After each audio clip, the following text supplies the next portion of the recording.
प्यारे बच्चों, स्वागत है आपका विस्फोट लर्निंग एकेडमी के इस नए वीडियो में। तो बच्चों, आज की इस वीडियो में हम आपकी कक्षा 10वीं विज्ञान जो छत्तीसगढ़ बोर्ड पर आधारित है उसके अध्याय 10 के आज एक मोस्ट इंपॉर्टेंट टॉपिक जो कि है समतल दर्पण द्वारा बने प्रतिबिंब की दूरी ज्ञात करना, इसको हम एकदम सहज, सरल और आसान भाषा में विथ लॉजिक समझने वाले हैं। तो आइए बिना देर के वीडियो को शुरू करते हैं।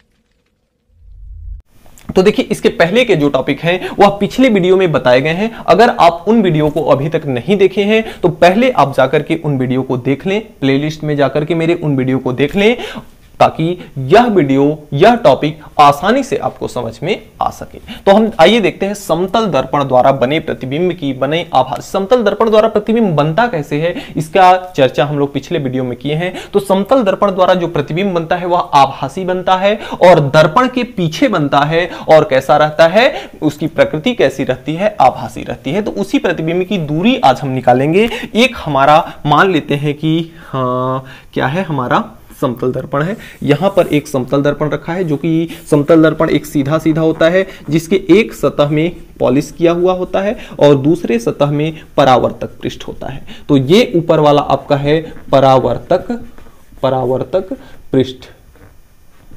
क्या होता है, यह क्या है, परावर्तक पृष्ठ। और नीचे वाला क्या है,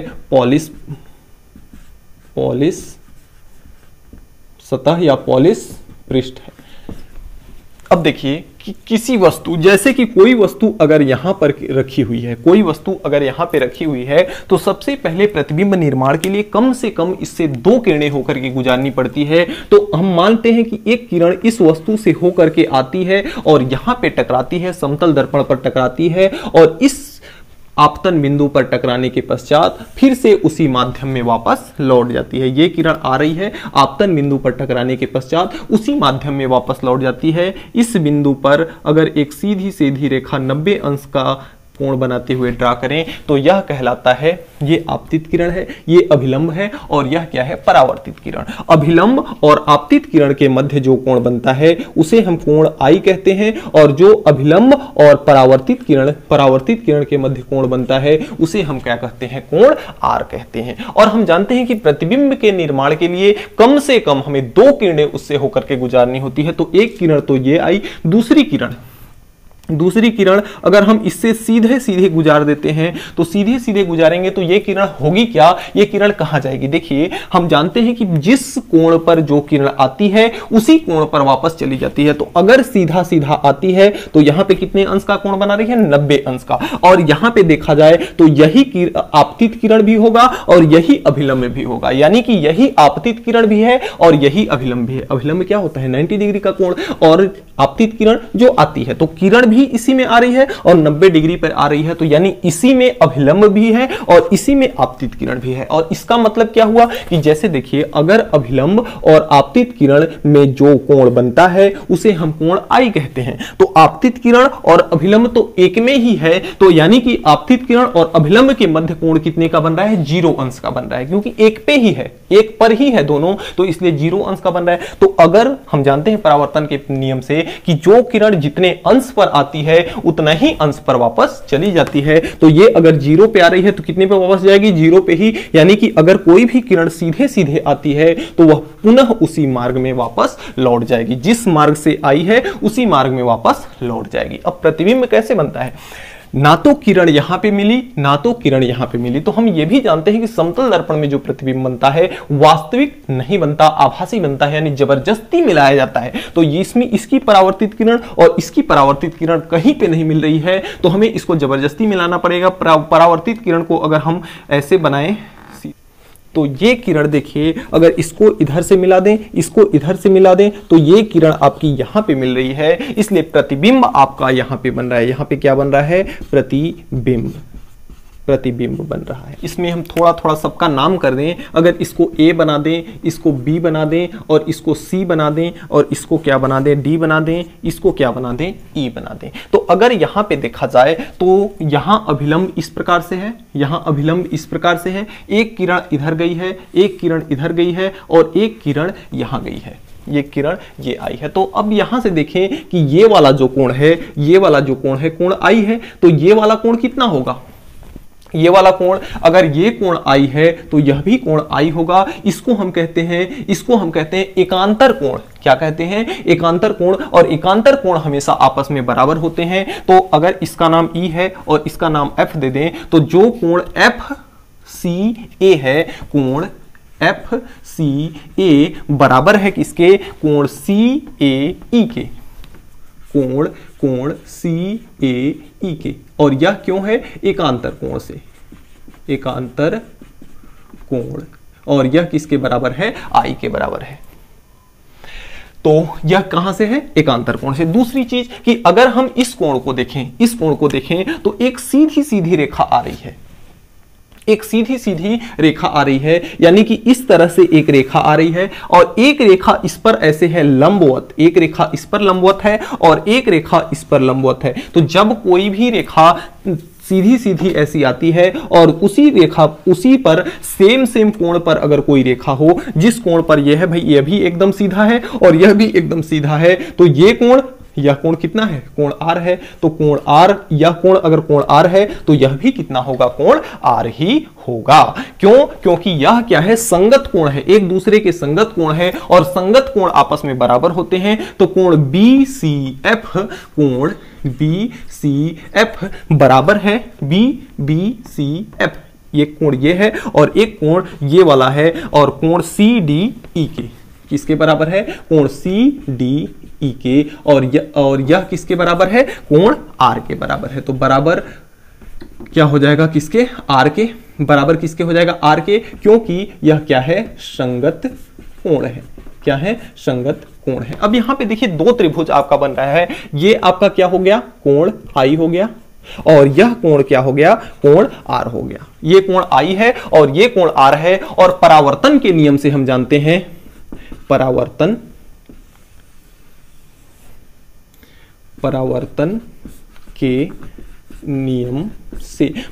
के नियम से हम ये जानते हैं कि कोण I बराबर होता है कोण R की। आपतन कोण और परावर्तन कोण आपस में क्या होते हैं, बराबर होते हैं। इससे दूसरा कोण AEC बराबर है, कोण AEC भी 90 डिग्री का है क्योंकि सीधा सीधा है, और यह भी कितने का है, 90 डिग्री का है। DEC तो बराबर कोण DEC, और यह किसके बराबर है, 90 अंश के बराबर है। तो ये कोण और ये कोण आपस में बराबर है, ये कोण और ये कोण आपस में बराबर है। इसमें दूसरा चीज देखा जाए तो EC बराबर है किसके, EC के, EC के बराबर है। इसका मतलब क्या हुआ कि देखिए EC जो है इस त्रिभुज की भी भुजा है और EC जो है इस त्रिभुज की भी भुजा है, तो दोनों भुजाएं आपस में सेम है भाई, या EC इसकी भी भुजा है, इसकी भी भुजा है, तो EC के बराबर है। और यहां पे देखिए यह कोण और यह कोण, यह कोण और यह कोण, यह कोण और यह कोण, यानी दो कोण इन दोनों त्रिभुज के बराबर है और एक भुजा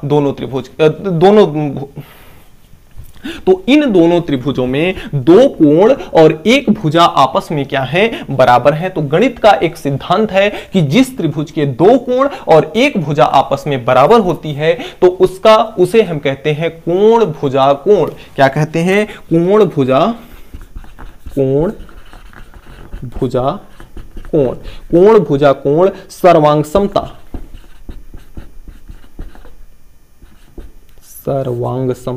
से, कोण भुजा कोण सर्वांग समता से, कि जो ये त्रिभुज होगा यानी AEC त्रिभुज AEC सर्वांगसम होगा। सर्वांगसम का चिन्ह इस प्रकार से बनता है, बराबर का चिन्ह लगा के ऊपर एक टेढ़ी लाइन बना दी जाती है। ये त्रिभुज और ये त्रिभुज EDC त्रिभुज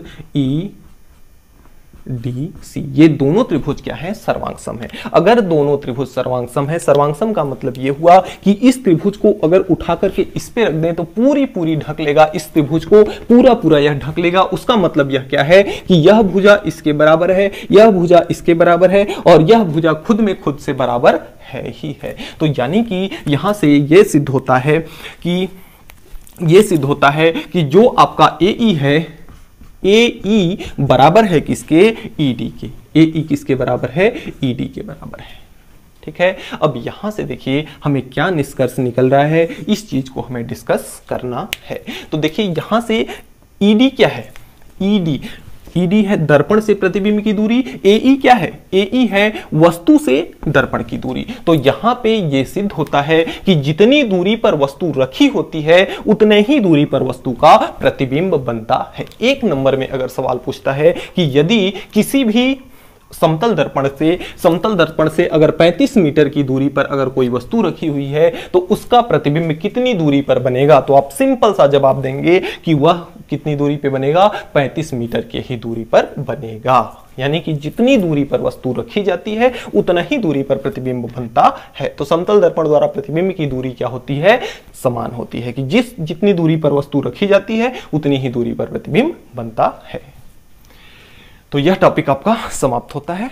हमारा अगला टॉपिक है समतल दर्पण से विस्तारित यानी बड़ी वस्तु का प्रतिबिंब बनना, प्रतिबिंब का निर्माण। तो अगर ये हमारा क्या है, एक समतल दर्पण है, समतल दर्पण यानी कि वह सीधा हो और एक भाग में पालिश हो और दूसरे भाग में क्या हो, परावर्तक पृष्ठ हो। तो ये आपका क्या है, परावर्तक पृष्ठ है, परावर्तक सतह, और यह है आपका पॉलिश सतह, पॉलिश सतह। अब कोई एक वस्तु, विस्तारित वस्तु यानी कि एक इसमें हम एक सीधा आधार ले लेते हैं, इस आधार पर कोई एक वस्तु जो कि इतनी बड़ी है वस्तु रखी हुई है, इतनी बड़ी वस्तु रखी हुई है। मान लेते हैं कि यह एक पेंसिल है जिसका हमें क्या करना है, इसमें समतल दर्पण की सहायता से इसका प्रतिबिंब बनाना है। देखिए हमने आपको बताया है कि किसी भी प्रतिबिंब के निर्माण के लिए कम से कम हमें 2 किरणें उससे होकर के गुजारनी पड़ती है। तो चूंकि ये विस्तारित वस्तु है,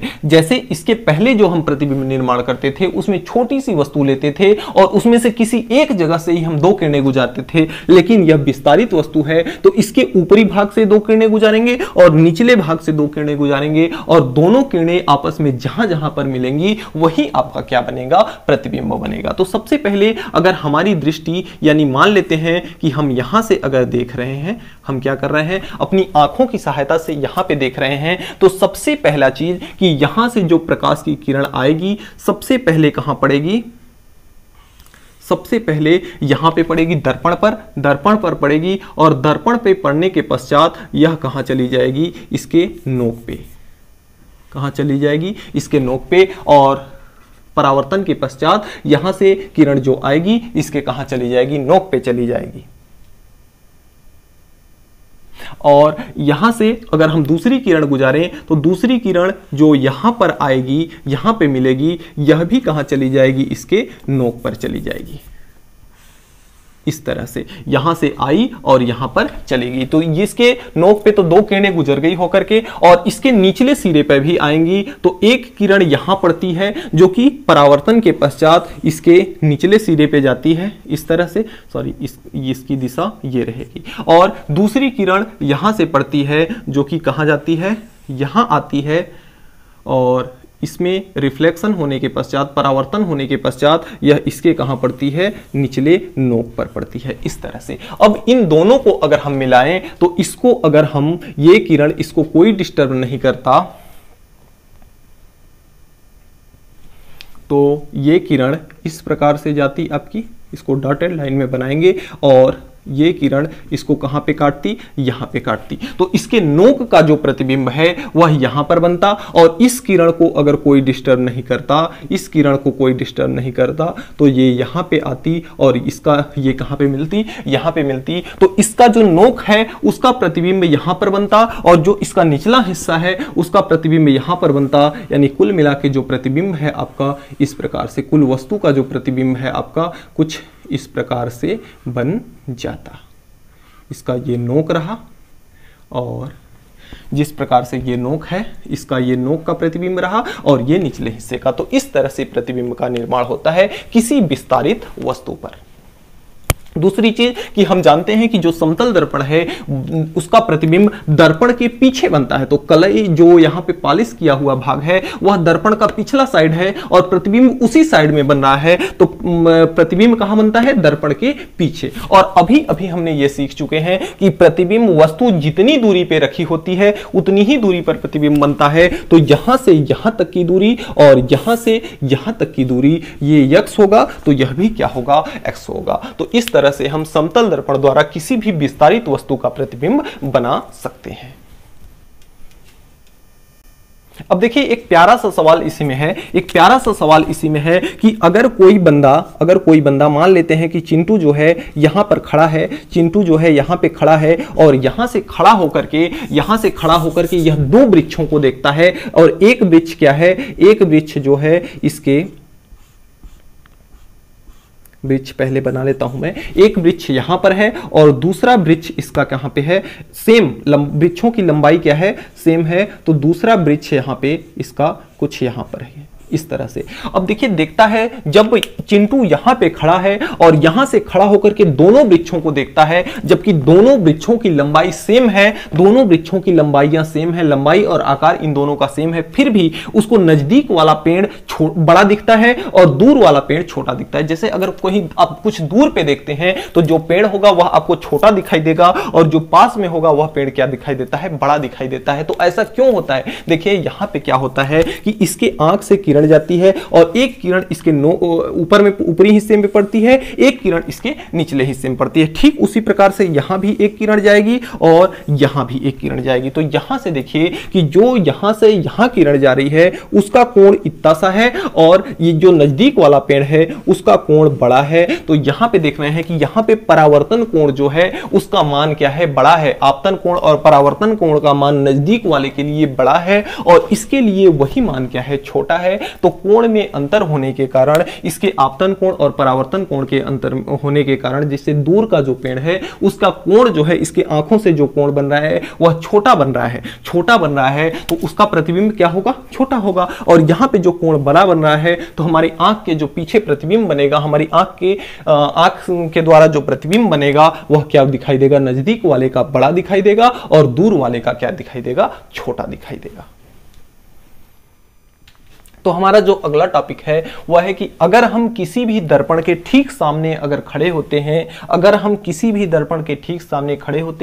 तो हमारा पूरा प्रतिबिंब बनाने के लिए दर्पण की लंबाई कितनी होनी चाहिए? दर्पण की लंबाई कितनी होनी चाहिए, यानी कितने लंबे, कितने बड़े दर्पण की आवश्यकता होगी हमारी पूरे प्रतिबिंब को देखने के लिए। तो जैसे देखिए यहां पे आपका टिंकू क्या है? यह आपका एक समतल दर्पण है और यह एक आधार है जो कि समतल दर्पण उस आधार पर रखा हुआ है और इसी आधार पर आपका टिंकू यहां पर क्या किया है? खड़ा है। यहां पर टिंकू क्या है?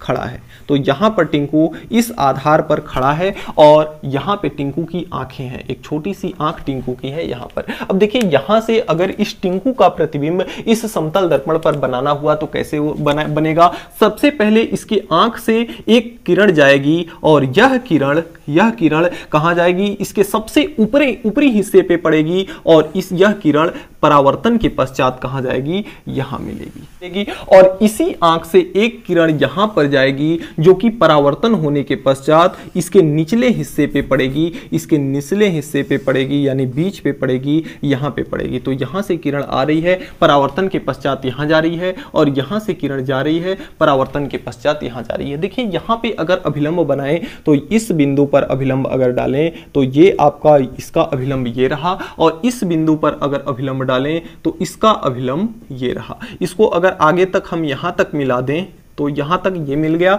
और इसको अगर यहां तक मिला दें तो यहां तक ये मिल गया। अब सभी का नामकरण हम कर देते हैं। यहां पे इसका नाम दे देते हैं A, इसका नाम दे देते हैं B, इसका नाम दे देते हैं C, इसका नाम दे देते हैं D, इसका नाम दे देते हैं E, इसका नाम दे देते हैं F और इसका नाम दे देते हैं G। सभी का नामकरण हमने कर लिया। अब हमें यह देखना है कि इसका प्रतिबिंब कहां बनता है। तो इसका प्रतिबिंब अगर हम यहां देखें तो इस किरण को, ये परावर्तित किरण है, तो इस किरण को हमें यहां मिलाना पड़ेगा, ऐसे सीधा ले जाना पड़ेगा और इसकी परावर्तित किरण ये है तो इस किरण को हमें यहां ले जाना पड़ेगा। यानी टिंकू जितनी दूर पर खड़ा है उतना ही दूर पर टिंकू का यहां पे क्या बनेगा? प्रतिबिंब बनेगा। तो उतनी ही दूर पर यहाँ पे टिंकू का क्या हुआ, प्रतिबिंब बन गया। जितनी दूरी पर यहां खड़ा है उतनी ही दूरी पर टिंकू का यहां पे प्रतिबिंब बन गया। अब देखिए इस प्रतिबिंब के निर्माण के लिए दर्पण की लंबाई कितनी होनी चाहिए, यह चीज हमें देखना है। तो यहां पे देखते हैं आप अभिलंब और आपतित किरण। आपतित किरण ये है, यानी ये वाला कोण क्या है, कोण आई है, और ये वाला कोण क्या है, कोण आर है। इसी प्रकार से यहां पे आपतित किरण तो ये कोण आई है, और ये परावर्तित किरण तो ये कोण क्या है, आर है। इसको R1 मान लेते हैं, I1 मान लेते हैं, R2 मान लेते हैं, I2 मान लेते हैं। इस प्रकार से 1 1 और 2 2 मान लेते हैं। यहां पे अगर देखा जाए तो I1 बराबर है R1 के, कोण I1 कोण R1 के बराबर है, और कोण I2 बराबर है कोण R2 के। ये कहां से है, परावर्तन के नियम से। ये दोनों चीज कहां से है, परावर्तन के नियम से। कहां से है, परावर्तन के नियम से। ये दोनों चीज है। अब देखिए दूसरी चीज अगर देखा जाए, तो अगर इसकी लंबाई हम देखें, इस छोटे से इसकी लंबाई अगर देखा जाए तो इसकी लंबाई देखिए, ये कोण और ये कोण आपस में बराबर है, यानी ये दूरी और ये दूरी आपस में क्या है, बराबर है। यानी यह दूरी इस पूरी दूरी के ये जो छोटी वाली दूरी है, यहां से यहां तक की दूरी है, यह पूरी दूरी की क्या है, 2 गुना है। यानी कि FE, ये वाला बिंदु F है और ये वाला बिंदु E है। यानी कि अगर हम FE को देखें, FE बराबर अगर देखा जाए तो FE बराबर कितना है, GE, यानी कि यहां और यहां ये दूरी का आधा है। यानी GE बटे कितना है, 2 है। इसको मान लेते हैं समीकरण नंबर 1। अगर दूसरे तरफ इसको अगर देखा जाए तो यहां से लेके E से लेके C तक की जो दूरी है, यहां से D से C की जो दूरी है, यानी ये जो दूरी है, इस दूरी की यह भी आधी है। यानी कि अगर यहां से DC को देखा जाए तो ये DC जो है इस पूरी दूरी की आधी है, क्योंकि ये कोण और ये कोण बराबर है, तो ये लंबाई और ये लंबाई भी बराबर होगी। यानी इतना इसके 2 इतना हो गया ना, तो ये आपका DC जो है, DC इसका क्या है, आधा है, और EC ये क्या है, EC बटे 2 है। इसको मान लेते हैं समीकरण नंबर 2। अब यहां से अगर देखा जाए तो BA जो आपका है, BA यानी दर्पण की इतनी लंबाई है, वह किसके बराबर है, इसके बराबर है, FD के बराबर है। किसके बराबर है, FD के बराबर है। तो यहां से BA को तो यही रहने देते हैं, FD को हम क्या लिख सकते हैं, FD यानी यहां से यहां तक की दूरी को हम क्या लिख सकते हैं, FE। इसको लिख सकते हैं हम FE प्लस, यानी ये छोटी वाली दूरी, ये वाली दूरी प्लस ये वाली दूरी, E से लेके D तक, प्लस का ED, तो प्लस का आपका हो गया ED। अब ED को हम क्या लिख सकते हैं, DC, क्योंकि DC बराबर है ED के। ये वाली दूरी और ये वाली दूरी, ये दूरी बराबर है, क्योंकि ये कोण और ये कोण आपस में बराबर हैं। तो इस DC के, इस ED के जगह पे हम DC लिख सकते हैं। तो यहां से BA बराबर हो जाएगा आपका FE प्लस का ED के बराबर कितना लिख सकते हैं, हम DC लिख सकते हैं, क्योंकि जो DC है वह किसके बराबर है, ED के बराबर है। यहां से ये दूरी और ये दूरी बराबर है, क्योंकि ये कोण और ये कोण आपस में बराबर है। अब देखिए यहां से FE का मान इसको रख देते हैं और DC का मान इसको रख देते हैं। तो यहां से मान रखने पर समीकरण 1 व 2 से समीकरण 1 व 2 से अगर देखा जाए, समीकरण 1 व 2 से देखा जाए तो यहां से BA बराबर कितना हो जाएगा, FE का मान कितना है, GE बटे 2 प्लस DC का मान कितना है, EC बटे 2। तो ये आपका हो जाएगा EC बटे 2, 1 बटे 2 यहां भी है, 1 बटे 2 यहां भी है। तो इसको जब हल करते हैं तो 1 बटे 2 इसको अगर कॉमन ले लें तो यहां से BA हो जाएगा, 1 बटे 2 जब कॉमन लिया जाएगा तो अंदर बचेगा आपका GE और प्लस का EC, GE प्लस का EC। अब यहां से BA क्या है, BA को अगर देखा जाए तो BA दर्पण की लंबाई है। हमें दर्पण की लंबाई ही तो निकालनी है। 1 बटे 2 तो कॉमन है ऑलरेडी, और GE plus EC, GE plus EC, GE plus EC, GE plus EC मिला करके क्या हो जाएगा, देखिए जीई का मतलब ये वाली दूरी और ये वाली दूरी, और ईसी का मतलब ये वाली दूरी। यही तो हमारा टिंकू है ना जो खड़ा है, जिसको हम लोग लीप पोत के बराबर कर चुके हैं, वही तो हमारा टिंकू है। यानी जीई यानी कि ये वाली दूरी, ईसी यानी ये वाली दूरी, यानी दोनों को मिला करके कुल क्या है, टिंकू की लंबाई है। और टिंकू की लंबाई जो कि क्या है, जीसी है, बराबर कितना है, जीसी है। तो देखिए यहां से यह बात स्पष्ट होती है कि जो दर्पण का जो बी ए भाग है वह वस्तु यानी इस टिंकू का आधा है। यानी कि कहने का मतलब कि जो टिंकू का जो प्रतिबिंब बन रहा है वह दर्पण का आधा भाग काम में आ रहा है। कितना भाग काम में आ रहा है, आधा भाग काम में आ रहा है। यानी कि अगर आपसे कोई एक प्यारा सा सवाल कर दे कि अगर 10 सेंटीमीटर की कोई वस्तु है तो उसका प्रतिबिंब बनने के लिए हमें कितने लंबे कितने बड़े समतल दर्पण का उपयोग करना है, तो आप इसके आंसर में कितना बताएंगे, 5 सेंटीमीटर समतल दर्पण का उपयोग करना होगा, जो कि कहां रखना होगा, उस वस्तु के बीच में रखना होगा। उस वस्तु के क्या, जैसे अगर दर्पण को हम नीचे रख देते हैं तो वस्तु का प्रतिबिंब नहीं बनेगा, यानी इसके आंख के सामने से हमें नीचे तक रखना होगा। और दर्पण की लंबाई कितनी चाहिए, आधी चाहिए। तो इस तरह से आपका यह टॉपिक समाप्त होता है। तो डियर स्टूडेंट्स, आज के वीडियो में इतना ही। हमें उम्मीद है कि आज हमने जो भी पढ़ा आपको अच्छे से समझ में आया होगा। फिर भी किसी भी प्रकार का कोई डाउट है तो आप नीचे कमेंट बॉक्स में कमेंट करके हमें जरूर बताएंगे, आपकी प्रॉब्लम को सॉल्व किया जाएगा। तो मिलते हैं नेक्स्ट वीडियो में नेक्स्ट टॉपिक के साथ नेक्स्ट डे। तब तक के लिए गुड बाय।